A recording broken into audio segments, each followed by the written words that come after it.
a lot of the organizations are realizing that the right time to really come in, what is that sweet spot where you should focus a lot of your attention, a lot of your budgets, and a lot of your commitment in terms of leadership development.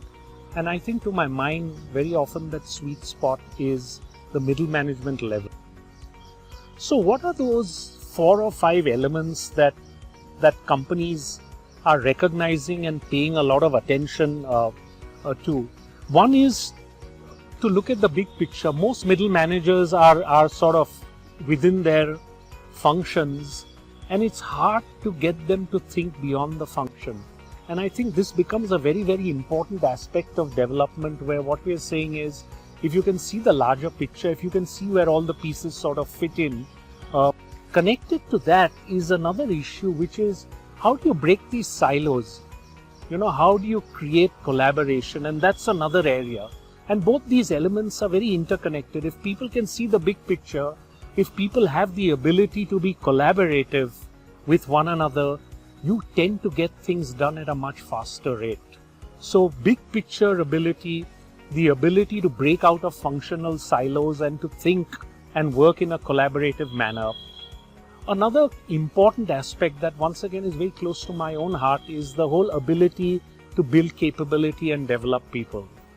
How do you ensure that you're able to develop your people, and what is the fundamental role that a manager plays? And how does he understand that responsibility and deliver on that responsibility becomes a very important dimension.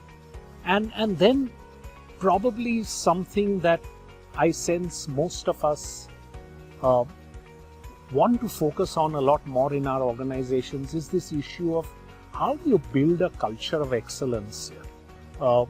It's like the air that sort of swirls within some organizations, and sometimes it's like the air that some organizations long for. And there's such an important role that middle managers play in creating that culture of excellence, of continuous improvement in everything that happens within an organization. Moving away from a focus on just sort of numbers and looking at it from a more holistic perspective. So these are some thoughts that really come to my mind, and to just sort of capture them once again, the ability to see the big picture, thinking beyond numbers and focusing on building capability, understanding the role that the middle manager plays in terms of developing people, being able to work in a effective collaborative manner in a world that's so fast, in a world where things need to be done across functions, across geographies, and of course there's the ability to be able to sort of create the right environment for excellence, because when you create that kind of environment, I think everything else sort of falls into place. It's an interesting challenge for many companies, and I think many companies recognize it and are sort of already working towards focusing a lot of their attention and effort in this direction.